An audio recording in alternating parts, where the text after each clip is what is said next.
Hey guys, Johnny Nerd out here. Today I want to talk about CYC releasing some information about the Photon Gen 2. Some details that released. Do you care about them? Are they important? Does it matter? Release dates, things like that.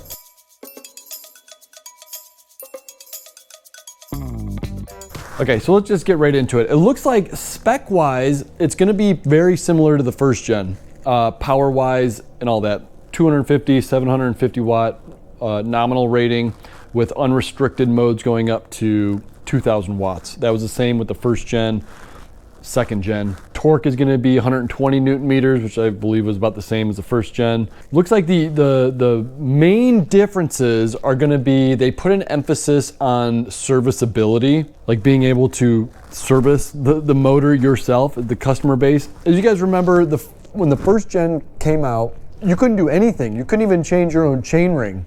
You had to send it in to a dealer like me in order to change it. And then finally they came out with the chain ring removal tool, which allowed end users to change your chain ring, things like that. So they kind of, I think afterthought was serviceability. This one, it's on their front page of total serviceability. They want the end user to be able to make repairs themselves. It sounds like we're not going to know for another month or two until we get them and, you know, we actually put some miles on it. And I'm talking about the community putting miles on them to know how serviceable they actually are. So it's going to be more serviceable. They're putting a heavier duty clutch in there. That was probably the Achilles heel of the first gen, was that clutch.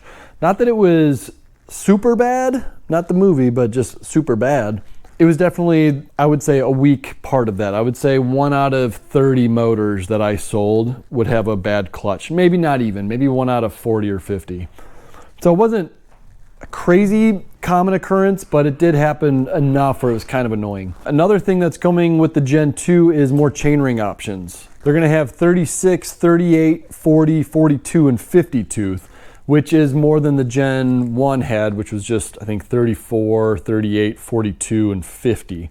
So we're gonna get a 36, which isn't as low as a 34, but we're gonna get one more in between. I get a 40 tooth. So anyways, one more, it's better than not having it. The other thing is they're gonna be releasing a new display. It's called the Intuition display. It's gonna be supposedly a nice color display. I'm curious to see what it looks like when we get our hands on it to actually, you know, play around with the menu settings and all that to see if the Intuition setting is a way to go. The other thing is the SW102T is a color display. So the first gen was black and white. This one is said to be color. Now pricing is supposed to be $950, which is the same as the first one. We'll see how that actually comes across with tariffs and all that stuff, if that's gonna impact pricing, but hopefully not. Release date, I believe, is July 5th they have, is when they're going to start shipping them. So I'm hoping to get one in my paws real soon so I could do a real live demonstration for you guys. All right, stay tuned. I'm super excited. Check out johnnynerd.com. We'll have the product up there. You can be notified when they're in stock. And yeah, appreciate it. Hit the description below for a direct link to the CYC Photon. The Photon? That's what my autocorrection does all the time. Not futons. We don't sell futons. All right. Anyways, thanks, guys.